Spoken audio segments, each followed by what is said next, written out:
এটা আর বলতে কোনো দ্বিধা নাই।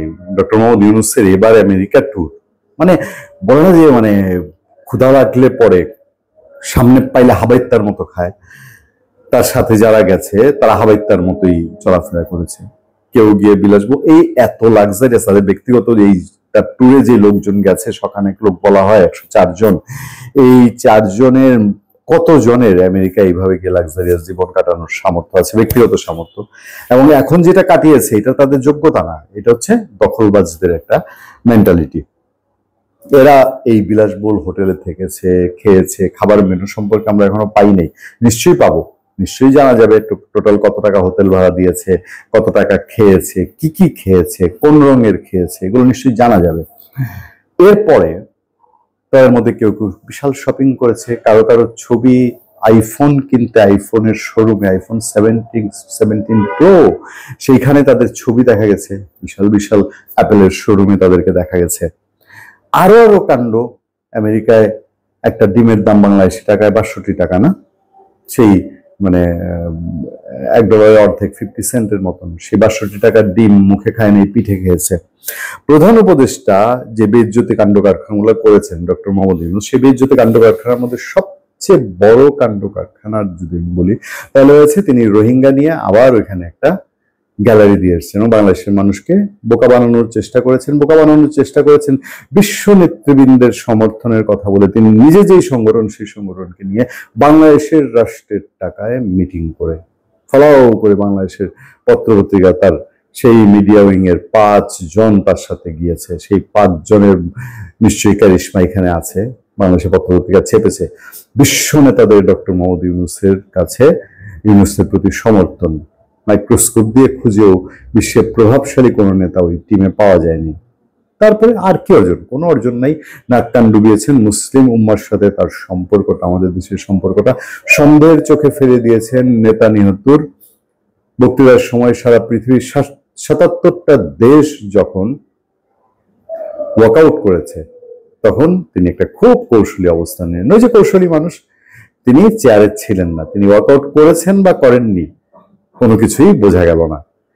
মানে অদ্ভুত রকম কাণ্ড কারখানা করে তিনি দেশে ফিরেছেন। দেশে ফেরার পরে আমরা বলবো না, আন্তর্জাতিক গণমাধ্যমে যারা বাংলাদেশে সংস্করণ প্রকাশ করে তারা কি বলছে, প্রধান উপদেষ্টার ঘন ঘন বিদেশ সফর, প্রধান উপদেষ্টার বহর নিয়ে যত আলোচনা, শেখ হাসিনা, খালেদা জিয়া, দীপু মনি দেশের বাইরে, কি 13 মাসে 26 গেল, কত রিপোর্ট আমরা করি না, কত সমালোচনা করি। আর এই যে নোবেল জয়ী নামটা, মানে এই সার্টিফিকেটটা দিয়ে আমাদের দেশটাকে তার হাতে তুলে দেওয়ার পরে এবার সরকারি নথিও বাংলাদেশের গণমাধ্যমের খবর বলছে দায়িত্ব নেওয়ার পর প্রায় 14 মাসে 13 বার বিদেশ সফর করেছেন প্রধান উপদেষ্টা। এছাড়া সরকারের অন্যান্য উপদেষ্টাও নিয়মিত বিদেশ সফর করছেন।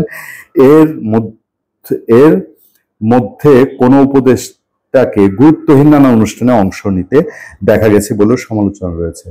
ওই যে কেমনে কাপড় কাছে, এটা দেখতে বাংলাদেশের সচিবরা দৌড় দিত না, এইখানে কেমনে এই সাবান ব্যবহার হয়, কেমনে কি ঘাস কাটে, এইসব দেখতে বাংলাদেশের সচিব, সরকারি কর্মকর্তারা যেত না, অনেকটা তখন ছি উঠে যেত। এই ডক্টর মোহাম্মদ ইউনূস, তার কি বিদেশ সফর, তার পাসপোর্ট আমার তো আমার ধারণা শেয়ার হিসাবে মাপলেও কয়েক শেয়ার হবে।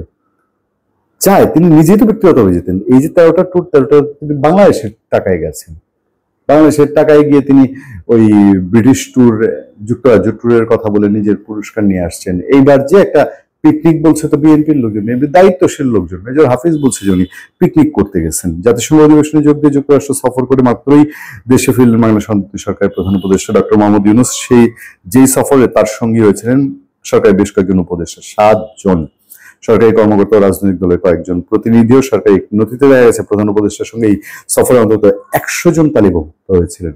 বিবিসি বলছে 100 জন তালিকাভুক্ত হয়েছিলেন। কোথাকার সেই শফিক সাহেব সচিব? বিবিসিকে চ্যালেঞ্জ করেন, এর আগে একবার চ্যালেঞ্জ করে ধরা খেয়েছিলেন না, সরি বলেছিলেন বিবিসির কাছে। আপনি যে সেই দিন ফেসবুকে ফলাও করে বললেন, আর আপনাদের দালালরা দেশে টুপ টুপ টুপ টুপ করে আফালাফি একডুম বাগডুম শুরু করলো, না আমাদের স্যার 100 জন নিয়ে যায়নি, আমাদের স্যার 61 জন নিয়ে গেছে, চ্যালেঞ্জ করেন বিবিসিকে। আচ্ছা, যদিও প্রধান উপদেষ্টা প্রেস সচিব শফিকুল আলম গেল সপ্তাহে একটি ফেসবুক পোস্টে দাবি করেছেন প্রধান সফর সঙ্গী ছিলেন 62 জন, বলেছেন না? জানে বা বিবিসি বলছে, বিবিসি নিজে দায়িত্ব নিয়ে বলছে যে তালিকাভুক্ত ছিলেন 100 জন। বিশাল বহনীয় প্রধান উপদেষ্টা যুক্তরাষ্ট্র সফরের বিষয়টি নিয়ে সামাজিক যোগাযোগ মাধ্যমে নানা আলোচনা চলছে, সামাজিক যোগাযোগ মাধ্যমের বাইরেও চলছে।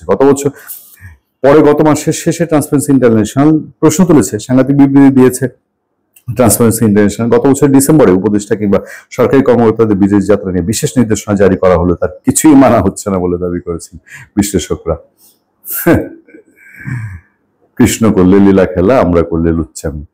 সরকারের অর্থ ব্যয় করে উপদেষ্টা কিংবা কর্মকর্তাদের বিদেশ সফর এবং এতে বাংলাদেশের অর্জন কতখানি তা নিয়েও প্রশ্ন উঠেছে। বিগত আওয়ামী লীগ সরকার আমলে বিশাল বহনীয় বিদেশ সফর কিংবা উপদেষ্টা আমলাদের বিদেশ সফর নিয়ে নানা সমালোচনা ছিল, কিন্তু গণঅভ্যুত্থানের পর নতুন সরকার কেন এই পথে হাঁটছে সেই প্রশ্ন তুলেছেন বিশ্লেষক ও আমলাদের কেউ কেউ। আমি আর বিশদ কচলাবো না। দেখেন, একেবারে সরকারের কনিষ্ঠ দুই উপদেষ্টা, এই যে মাহফুজ আলম গত মাসে 2 বার আমেরিকা এবং ইংল্যান্ডে গেছে, এবং সেই আমেরিকা ইংল্যান্ড কেউ দাওয়াত করেছে, রাষ্ট্রীয় প্রোগ্রাম, ম্যাক্সিমাম প্রোগ্রাম হলো বাংলাদেশ দূতাবাসগুলো আয়োজন করছে, সম্বর্ধনা, এইটা সেটা, কসলানো এইসব। আসিফ মাহমুদ সজীব গত 1 বছর 3টা দেশে গেছে, খুব বাংলাদেশের জন্য একটা বিশাল কোনো কিছু নিয়ে এসছেন। এদের সঙ্গে আবার এদের কেন যায়, কি করে, কি খায়, হ্যাঁ, এইসব জানার জন্য সংবাদ মাধ্যম যোগাযোগ করলে তাদের কাছে উত্তর পায় না, বিবিসি উত্তর পায়নি। মানে এই যে বাংলাদেশের পয়সার মচ্ছব, এই মচ্ছব এই সরকারের সময় এসে এইটা অপ্রত্যাশিত ছিল, এখন সবাই মেনে নিয়েছে। আমি শুধু একটা কথা বলে শেষ করব, আপনারা কি মনে করেন যে প্রকৃতি কোনো হিসাব নেয় না? এগুলো সব বিনা চ্যালেঞ্জে থাকবে। একদিন ডক্টর মোহাম্মদ ইউনূসের বয়স 85 বছর, আসিফ মাহমুদ সজীব ভুঁইয়া, মাহফুজ আলম, একদিন এগুলো জবাব দিতে হবে না? পয়সা তো তাদের জমিদারি বাপদাদার না। ভালো থাকবেন, সুস্থ থাকবেন। আপনার সাথে আমি আতিক রহমান, পূর্ণিয়া।